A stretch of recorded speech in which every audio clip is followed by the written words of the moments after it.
Let's pray. Aming Diyos, muli kami nagpapasalamat dahil sa isang buong taon kami ay inyo pong pinoteksyonan at biniyayaan na kami makapagpatuloy sa aming pag-aaral na iyong salita. Kaya sa gabing ito, amin pong ibinibigay ang aming mga puso't isipan para muli ay inyo pong tamnan na inyong salita. Ang banal na Espiritu muli ang aming hihilingin na siyang maging gabay at katuwang para po maunawaan namin kung ano po ang mga katagang aming aaralin sa inyong salita. Sa iyo lang kapurihan sa pangalan ni Jesus. Amen. So, chapter 5 tayo ng 1 Corinthians. Yan. So, 1 Corinthians chapter 5. Basahin ko sa NIV. It is actually reported that there is sexual immorality among you, and of a kind that even pagans do not tolerate. A man is sleeping with his father's wife, and you are proud. Shouldn't you rather have gone into mourning and have put out of your fellowship the man who has been doing this? For my part, even though I am not physically present, I am with you in spirit, as one who is present with you in this way. I have already passed judgment in the name of our Lord Jesus on the one who has been doing this. So when you are assembled, and I am with you in spirit, and the power of our Lord Jesus is present, hand this man over to Satan for the destruction of the flesh, so that his spirit may be saved on the day of the Lord. Your boasting is not good. Don't you know that a little yeast leavens the whole batch of dough? Get rid of the old yeast so that you may be a new unleavened batch, as you really are. For Christ our Passover lamb has been sacrificed. Therefore let us keep the festival not with the old bread, leavened with malice and wickedness, but with the unleavened bread of sincerity and truth. I wrote to you in my letter not to associate with sexually immoral people, not at all meaning the people of this world who are immoral, or the greedy and swindlers, or idolaters. In that case, you would have to leave this world. But now I am writing to you that you must not associate with anyone who claims to be a brother or sister but is sexually immoral or greedy, an idolater or slanderer, a drunkard or swindler. Do not even eat with such people. What business is it of mine to judge those outside the church? Are you not to judge those inside? God will judge those outside. Expel the wicked person from among you.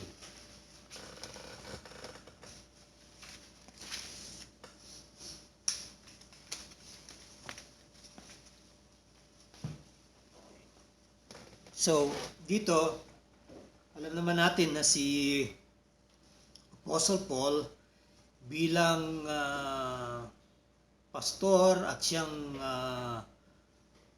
nagtatag ng iglesia sa Corinto, ay ganun na lang yung kanyang pagkagulat nang malaman niya na merong kaso ng sexually immoral. Now, hindi ito yung klase ng immoralidad na sexual na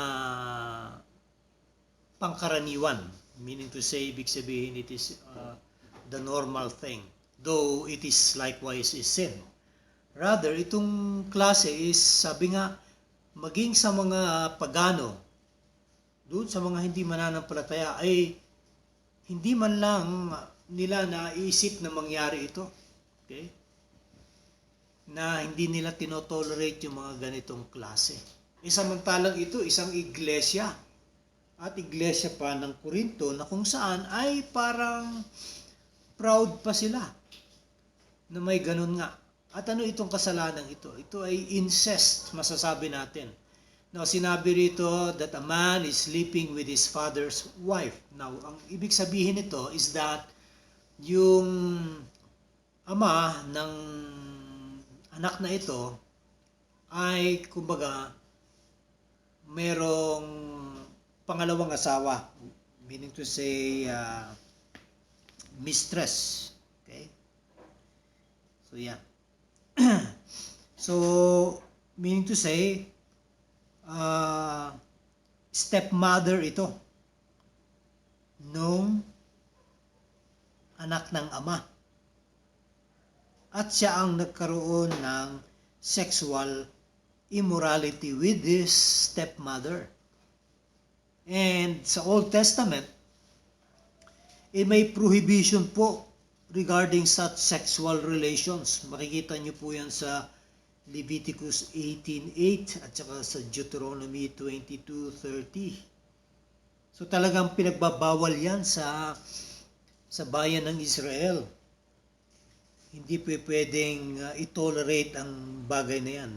Lalo na sa loob ng iglesia na tayo ngayon ay nasa Panginoong Hesus. Hindi ibig sabihin papayagan ang mga bagay-bagay na yan. Yan ay kasalanan pa rin. Okay? So, sabi nga itong mga klase ng incest dahil ibig sabihin nangyayari itong sexual immorality sa loob ng isang pamilya. Okay. At ngayon may mga naririnig tayo ng mga bali-balita, ng mga kwento na kung saan ay mga magkapatid ay nagkakaroon ng mga ganitong relasyon na para bang sa kanila ay okay lang, normal lang. Dito natin nakikita na ang mga pananaw ngayon ng mga modern day people is that they don't consider this as sin. They don't even consider it as being sexually immoral. But meaning to say, kumbaga, these are just things na kung ano sa tingin mo ang sayo, doon ka masaya, ay gawin mo. Kaya nga, ito ang problema sa mga modern day mga gumagawa ng batas o kaya yung mga tawag nito mga atheist, yung walang Diyos. Kasi nga, pag inalis mo ang Diyos sa equation, sa illustration o sa picture, then you can do anything. So, no holds barred, ika nga. At pag ganito ang mangyayari, papaano na? Wala tayong basihan. Kaya nga kagaya ngayon, yung homosexuality, kung bakit ipinupush yan ng mga ilang politiko at ilang mga ang mga kasapi sa tinatawag nating LGBTQ is precisely because mauuwi po yan sa desisyon na ikaw na ang bahala sa buhay mo. Wala dapat makikialam sa iyo. At yan ay espiritu ng pagre-rebelde. Okay? That is a spirit of rebellion. When you put God out of the equation, pag inalis mo ang mga batas ng Diyos pagdating sa kanyang morality issues, at yan ang ginagawa nga ng maraming tao. Na akala naman ng ibang mga politician, ay sige, tama lang, sapagkat obsolete na yung mga batas na ginawa noon sa lumang tipan. Kaya't ngayon tayo, we live in a postmodern society and thereby we should have new laws. Kaya ngayon, ang Amerika, makikita natin ang mga Democrats kung gaano sila kapursigido na talagang baguhin ang batas na kung saan ay sabi nga nila, pag sila nga ang nanalo, silang naupo at yun nga na mukhang makikita natin na sila na nga ang uupo, lalo na ang presidente at ang kanyang vice president na si Kamala Harris is really a pro-abortion. Okay? Magpopondo yan mga clinic na kung saan lahat daw ng eskwelahan ay dapat merong mga abortion clinic. Bakit? Kasi nga, maraming mga kabataan ang magkakaroon ng mga sexual relationship, mga premarital sexual relationships. And dahil nga sila ay mga kabataan, minsan mauwian na magbubuntis ang babae at siyempre hindi nila inaasahan yan. Therefore, dapat nila ngayon i-abort. Kaya ang abortion, yan ang magiging kasagutan. At yan ay babayaran ng mga taxpayers' money ng mga tao, ng mga American citizen. Kaya dito natin nakikita na talagang papunta na ang mundo sa ganitong klase ng mga sitwasyon. Pero sabi nga, hindi naman ito bago. Kasi nga, itong mga kasalanan ito are just a rehash of old sins. Ginagawa na ito noon pa. Panahon pa ng ating Panginoong Hesus, panahon pa ng Old Testament people, meron na rin po yung mga ganyan. Okay? May homosexual sins, meron yung abortion, sila pa nga nag-aalay ng kanilang mga anak sa mga Diyos-Diyosa nila, kay Molech, kay Astoret, yung mga pangalan ng kanilang mga Diyos-Diyosa na walang iba kundi mga demonyo naman po ang mga yan. So here, babalik tayo sa ating inaaral na si Apostle Paul, sabi niya, bakit parang proud pa kayo na may ganyan sa inyo? Shouldn't you rather have gone into mourning? Hindi ba dapat medyo nabagabag kayo, iniyak nyo sa Panginoon at tinanggal nyo ang taong ito sa samahan sa iglesia? So dito natin makikita na there is such a thing as disfellowshipping or taking out of one who is, kumbaga, unrepentant, one who continues to show rebelliousness and continues with his or her sin, papatuloy siya sa kanyang kasalanan. At anong kadahilanan kung bakit sinasabi ng Apostol Pablo na kailangan tanggalin? Nasabi nga niya, ako, kahit wala pa ako dyan, physically present sa iglesia, but I am with you in spirit. As one who is present with you in this way, I have already passed judgment in the name of our Lord Jesus on the one who has been doing this. So, ibig sabihin, hindi minamaliit ni Apostol Pablo ang kasalanang ito, bagkus ito ay malaking dagok sa iglesia na kung saan kapag hindi aaksyonan, ay mauuwi sa either pagkasira ng buong iglesia. Kaya nga sabi niya, so when you are assembled, and I am with you in spirit, and the power of our Lord Jesus is present. So, makita natin na ginamit pa niya ang pangalan ng Panginoong Hesus, pagpapatunay na ang mga bagay-bagay na ito, lalo ang kasalanang naganap, ay hindi kaaya-aya at dapat lang na maaksyonan ito ng isang iglesia. At tinutukoy dito ay ang iglesia ng Corinto. So sinasabi, hand this man over to Satan. Now, ano ibig sabihin yan? Na hand this man over to Satan, na hindi naman nakikita si Satanas. Okay? Ang ibig lang sabihin yan is that i-disfellowship nyo, tanggalin nyo siya sa iglesia. Bakit? Para hindi siya pamarisan, para hindi siya tularan. At pag siya, sabi nga, wala na ang proteksyon ng Diyos na nakabalot sa iglesia. Una, para maproteksyonan ng iglesia. Pangalawa, para lang siya ay mamuhay sa mundo, sabi nga, for the destruction of the flesh. Meaning to say, maaaring sa kanyang pagbalik sa kamunduhan, gaya for example, if siya isang homosexual, no? And very promiscuous yung kanyang mga kilos at galaw at talagang hindi niya mapigilan. Hindi ba't alam naman natin kung ano ang kinauuwian niyan kapag meron ka mga ganyang mga pakikirelasyong sexual? Alam naman natin yung sakit na AIDS. Okay? Now, hindi lang po yan yung sakit, pero at least yan yung sakit na kung saan ay wala pang gamot, na kung saan ay mauuwi sa kamatayan. So, ito yung tinutukoy dyan, na the destruction of the flesh, so that his spirit may be saved on the day of the Lord. Meaning to say, na maaaring, okay, yung kanyang pagkaalis sa iglesia, okay, na kung saan siya ngayon ay nasa mundo, ay malaya ngayon makakakilos ang demonyo para to afflict him, whatever.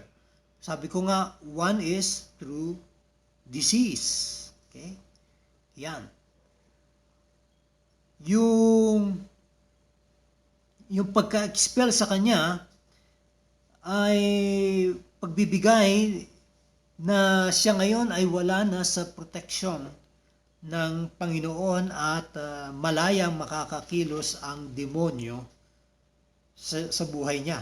Para nang sa ganon, makita niya ang kaibahan. Nung siya'y nasa loob ng iglesia, nung siya'y namumuhay sa loob ng iglesia at nakikita niya ang mga katuruan, ay kakaiba ngayon dito na kung saan ay wala ang proteksyon. Meaning to say, maaring maisipan niya na mag-repent. Ayan. Yun din ang isang kahulugan niya na maaring for the destruction of the flesh, kung hindi man sakit, ay maaring dun siya magising. Okay? And hoping na magre-repent siya dahil sa kanyang kamaliang nagawa. Okay? Yung kasuklam-suklam na gawain na kanyang ginawa. So, here makikita natin bakit ko sinabing malaya si Satanas. Alam naman natin, okay, na si Satanas is a real being. That he is the one in control of the unbelieving world. Okay, itong worldly system. And thereby, a person who is out of the church at lumayo, either by disfellowshipping or by unrepentance, na siya ay talagang umalis lang dahil ayaw niya talagang magpasakop sa disiplina sa iglesia, then malaya ang dyablo na makakilos sa kanya, either by physical affliction or by mental affliction or whatever means na pwedeng gawin ng dyablo. Bakit? Dahil wala na nga siya sa tinatawag na protection. Okay?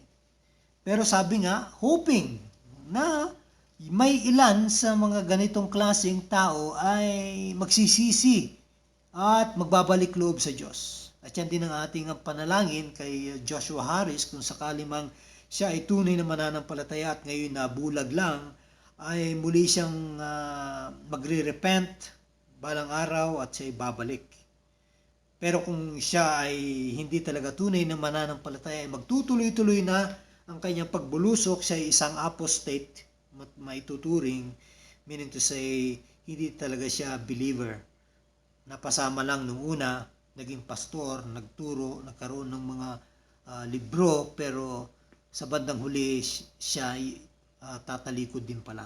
Ang tawag sa kanila yung mga apostate. Okay? So, yan. So, sabi nga, bakit parang ang mga taga-Korinto ay merong pagbo-boast o itong mga pagmamalaki. Sabi nga niya ni Paul, your boasting is not good. Don't you know that a little yeast leavens the whole batch of dough? Alam naman natin na itong uh, tinapay na ginagawa ng bayan ng Israel ay pagka sila ay meron tinatawag na festival. Ano yung festival na tinatawag ito? Ito yung Passover festival nila o yung paggunita doon sa Passover, yung nangyari sa Exodus. Sa chapter 12, makikita nyo kung paano po yung detalye ng mga bagay na yan. Unleavened bread yung ginagamit. Yung wala pong yeast. Bakit? Una, they were hasty to leave Egypt. So, kumuha na lang sila ng at nagluto ng mga tinapay na wala ng yeast. Kasi ang yeast, alam naman natin yan, di ba? Na nagpapalaki ng tinapay para umusbong. Okay? Yung tinapay. So sabi, unleavened. Kasi alam naman natin, yung yeast symbolizes sin. Yung sin, kapag ikaw ay kinapitan nito at hinawakan ka nito, ay lalo pang lalaki. Lumalaki ang kasalanan. Hindi lang isang kasalanan, nanganganak pa yung kasalanan na yan. Kaya yun ang ibig sabihin niya. Kaya sabi nga ni Jesus, do not, sabi nga, eat of the bread of the Pharisees, meaning to say of the leavened bread of the Pharisees, meaning to say, wag niyo silang tularan. Okay? Yung kanilang mga ginagawa dahil taliwas ito sa kanilang mga tinuturo pagdating sa spiritual na bagay. And therefore, ganito rin yan. Now, dun sa Passover meal na yan, makita natin na sinasabi ngang unleavened bread. Unleavened. Okay? Yung unleavened bread na yan, sabi nga, symbolizes the Christian life that is being set apart. Naihihiwalay tayo. We are being segregated or isinasantabi tayo para sa kabanalan. Tayo ay dinededicate sa Diyos. Okay? Para ibig sabihin, wag na tayong makisawsaw pa, ma-involve pa, o mahulog pa sa anong klase ng mga kasalanan o mga patibong na iaalok sa atin ng mundo. Kaya sabi rito sa verse 8, therefore, let us keep the festival, which is the Passover festival, yung paggunita doon sa kamatayan ni Kristo. Kaya tayo nagse-celebrate ng Lord's Supper para maunawaan natin kung paano tayo binili ng dugo ni Kristo sa pamamagitan ng kanyang kamatayan sa krus ng Kalbaryo. So away with the old bread that is leavened with malice and wickedness, but with the unleavened bread of sincerity and truth. Yung pagiging makatotohanan at ang katotohanan ng salita ng Diyos na ating natanggap. Ang ebanghelyo ng Panginoon. Yun po ang ibig sabihin niya. And thereby, sabi nga niya, I wrote to you in my letter not to associate with sexually immoral people. Okay. Now, may konteksto ito. Hindi lahat ng sexually immoral people ay lalayuan natin. Kundi, yun lang mga nasa loob ng iglesia na nagsasabi sila ay brother or sister, pero sexually immoral people pala sila. Okay? Pero yung mga nasa labas, yung mga hindi pa mananampalataya, hindi po sila ang tinutukoy dito kasi sabi nga, sila ay huhusgahan ng Diyos. Kung sila man ay hindi mag-repent, hindi man sila tumalikod sa kanilang kasalanan, ang Diyos ang siyang huhusga sa kanila. Pero sabi nga, sa loob ng iglesia, tayo mismo, we could judge them according to God's Word. Kung ano ang ginagawa ng iba sa loob ng iglesia na hindi tama, ay kailangan ngayon aksyonan ng iglesia. Kaya nga merong mga leaders, may mga elders, may mga pastors, para sila ang magpatupad ng disiplina or ng expulsion or yung disfellowshipping na tinatawag or excommunication, yung matanggal sa iglesia. So, meron po yung procedure. Hindi po ganun kadali na bigla mo na lang tatanggalin. Okay? Yung dito sa nangyari dito kay Apostle Paul, I believe na meron itong mga diskusyon na nangyari before this. Kasi nga may sinabi nga si Apostle Paul dito sa verse 9, sinasabi niya, I wrote to you in my letter. Meaning to say, na meron ng mga pag-uusap, pangyayari dito sa kasong ito at sa mga iba pang kaso ng sexual immorality. Kaso lang, yung sulat na yan ay hindi na po na-preserve, kaya wala po rito. Hindi po na isama. Okay? So meaning to say, maraming mga sulat na pinapadala si Apostle Paul pero ang mga na-preserve lang. Maaring nakarating yung sulat sa mga taga-Korinto, kaso lang hindi po ito na-preserve at hindi po na isama. But in anyway, dito sa verse 9 ay naipakita na meron ng mga series of communication. So, pagdating po sa discipline sa church, ay ganun po yan. Meron ng mga pag-uusap ang mga leaders, ang mga members, yung mga witnesses, at maaring umabot na sila sa kasukdulan na kung saan hindi talaga mag-repent ang taong ito. And that is why, sabi nga, bring it to the church. Yan naman po ang sinasabi niya. Pag sinabing bring it to the church, sa lahat ng iglesia, at ito na nga yun. So sinasabi na ni Apostle Paul, kahit wala pa ako, is i-expel nyo na ang taong yan. Okay? Sapagkat pag nagpatuloy pa siya, ay baka marami pa siyang mahawa, madala sa kanyang immoralidad. Kaya sabi nga dyan yung isang tao na nagsasabing siya isang kapatid sa Panginoon pero siya'y sexually immoral or greedy or isang idolater or slanderer or a drunkard or a swindler, do not even eat with such people. See? So dito makikita natin na merong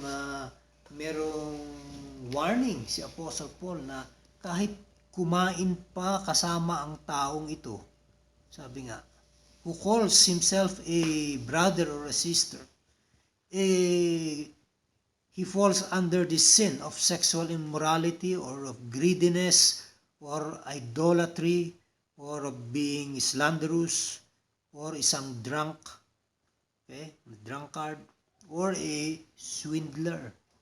Do not even eat with such people. Kaya panghuli ay sabi ni Paul, what business is it of mine to judge those outside the church? Are you not to judge those inside? God will judge those outside. Expel the wicked person from among you. So talagang meron ng punto na tanggalin na. Kahit wala pa ako, hindi pa ako dumarating dyan. Since meron na mga established leaders ng iglesia, gawin nyo yung nararapat. Gawin nyo yung ayon sa salita ng Diyos. Ang business natin is to judge those inside the church. Wala tayong pakialam doon sa mga unbelievers. Buhay nila yon. But definitely, God will be their judge. Okay? And God will be the judge of all later on. Kaya sabi niya, madiin na kanyang binanggit, expel the wicked person from among you. Okay? Now, bakit? Kasi nga, kapag hindi ito ginawa, mapupula ng iglesia ang mga unbelievers, sasabihin, wala naman pala kayong pinagkaiba sa amin.